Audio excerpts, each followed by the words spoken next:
Today's video is all about changes. We have all experienced some changes in our life. Sometimes these changes are self-initiated, for example, starting a family, looking for a new job, moving house, relocating to a new country. But sometimes these changes are done to us, for example, in the workplace, when our role could be subject to a restructure and redundancy. Either way, the journey to go through these changes can be quite unsettling, and we all process it in different ways. This video will focus on changes we experience in the workplace from time to time. Sometimes we could be an employee whose role is subject to change or reduction.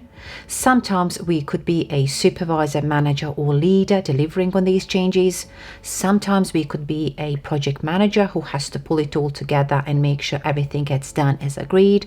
Sometimes we are an HR lead, human resources professional who has to also pull it together and make sure everything's delivered as planned. I have also written a blog about changes that you can find on my website, and you can also find on my digital store a toolkit which contains a full framework presentation and a number of tools that you can use and certainly adapt and tweak further to suit your needs. And this toolkit is predominantly for people who are delivering a change, leading on change, and need to do something with certain changes in the workplace, and it will certainly help you be prepared for the same. Now let's get into the video. Why do changes happen in the workplace? There are many reasons why changes happen in the workplace, but common ones are around internal performance, new systems, efficiencies and effectiveness, customer inputs, competitive threats, financial results, new business opportunities, regulatory changes, strategic planning, vision and strategy development, new leadership team in place, process redesign, new technology restructuring, merger and acquisition, organizational design interventions, new product offering, new service offering, and much more. Now let's talk about how people react to changes around them. In his book, The Fusion of Innovations, Everett Rogers described how different people respond to new ideas and technologies. I would like you to think about how you react to having a new computer or a new watch or a new phone, new software, and where you stand on the next scale I'm going to take you through. Rogers suggests there are 5 types of people. Innovators are people who are risk takers, who are the first to adopt new ideas. Early adopters. These are people willing to try out new ideas, but in a bit more considerate and careful way. Early majority. These are people who are very thoughtful, who accept change more quickly than the average. Late majority. These people are skeptics who only change when everyone else has changed around them. And laggards. These are traditional people who much prefer the old ways. In a very similar way, this is how people react to organizational changes around them in their workplaces. For anyone who is scoping and planning and delivering changes in their workplaces, it is quite important to be aware of this. There are many people who are going to embrace changes very differently, and willingness to embrace change will also be affected by their past experience of change, the extent to which they have voluntarily chosen the change, and their degree of involvement in introducing the change. Now let's visualize the change curve. Elizabeth Kübler Ross was a Swiss psychiatrist. In her book on death and dying, she introduced the notion of 5 stages of grief. Denial is all about this is not happening to me. Anger. Who is to blame for this? Why is this happening to me? Bargaining. If I can live to my son's wedding. Depression. I am too sad to do anything. Acceptance. I'm at peace with what is coming. Many people around the world have adopted her model and adapted it to suit to how people react to organizational changes around them, especially if their job is subject to a redundancy or layoff. In a nutshell, people who are about to lose their jobs also go through certain stages of grief. As organizational change events unfold around us, we naturally go through a number of stages of transition until we are ready to accept the new world. The change curve I'm going to take you through now is called life skills transitions. The transition stages that this curve is taking us through are numbness. When you first realize that something significant is going to change in your life, it can take a while for it to sink in. You may find yourself unable to respond to what you have heard either verbally or emotionally. The next stage is all about denial, and this is when you try to convince yourself that this is not really happening or that you will not be affected by it. During this stage, you might experience a sense of relief and your self-esteem will increase.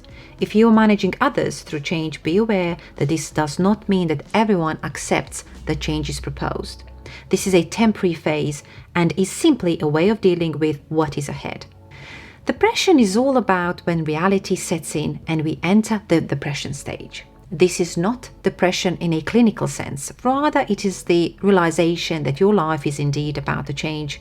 It may be that you feel powerless, out of control, or not in possession of all the relevant information. It is important during this stage that you ask for help if you need it. Try and keep yourself well and talk to others. You may feel angry about what is happening even when it's you who has initiated the change. Acceptance. When we realize that getting angry is not going to change anything, we then reach acceptance. Emotionally, we are calmer, more philosophical, and we start to think about the implications of the change.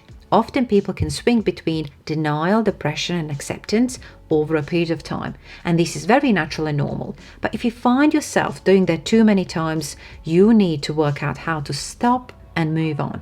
Maybe you could find someone you could speak to and let them know what you're going through. Testing. Once you accept that change is going to happen, you will find yourself testing if the change is going to work. It's important to focus on the positive aspects in order to keep moving your self-esteem in the right direction. For example, you could be testing a new software and acknowledging actually it is better than what we had before. Meaning, this stage can often have people going back to why the change needed to happen in the first place and integrating that into their view of life post-change. Internalization. The final stage, internalization, will see us forgetting the pain that we have been through and integrating the changes as if it had always been that way. So once we are aware of all these stages we may go through, it is a lot easier to prepare ourselves and digest what may happen ahead. I find when I educate myself on all of this, I am a bit easier to work with and certainly speak to. And that's just because I have spent enough time to really understand the psychological side of things and human side of any change in life. And in particular, when it comes to redundancies, for example, I have worked for organizations where people lost jobs after 10, 15, 20 years of their career in that organization.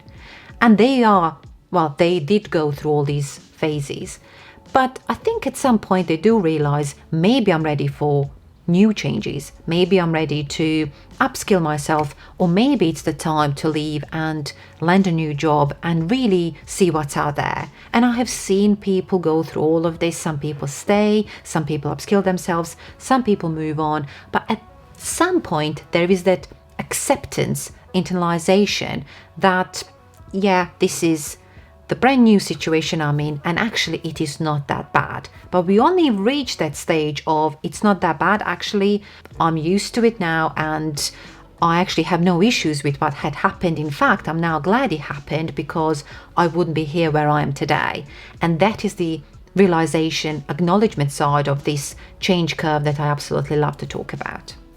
If you are a manager or a project manager or an HR professional who is embarking on helping a manager come up with a new structure, naturally what you would see is people come up with the vision, roles and structures, and try and appoint people to these new roles. But I would like to offer a slightly different solution, and this is something that you will find works quite well on a human level, especially when it comes to getting people's buy-in and minimizing uncertainty and ambiguity. And this is actually to speak to your teams first and really create a structure and roles around your existing team. And once your team know that they will still have a job, they will be part of the new team and the new structure, they're very likely to be more engaged, more creative, be open to upskilling, and for you to really be respected and trusted as to how you're going to do that. And in my experience, something I've often seen tends to happen is there is this new restructure, new vision, making people redundant, and all of a sudden they lose their jobs, they re-advertise these new jobs, and then brand new people join as well that way. I think a blend of two is quite important. Sometimes getting new ideas, new perspective is just as important. But I have also seen similar restructures and changes in teams where these roles were created around the people and the skill set and capability that already exist in the team. But also at the same time, there was an opportunity for a number of roles to be advertised externally and get new people with fresh ideas, fresh perspectives that way, rather than the current team and existing team, everyone goes and we get brand new team as well. It doesn't always work, and that is because we do need to maintain a level of organizational knowledge that certainly our existing and current team would have. That's it for this video. Please let me know in comments as to how you react to changes, whether you have ever been subject to any organizational changes as an employee, or whether you are a manager, supervisor, leader, project manager, HR professional who had to deliver these changes from time to time, and process and how you prepared and tools you've used as well. I would like to learn a bit more about it. Please let me know in comments or send me an email. I would like to hear more about it. See you in the next video. Bye for now.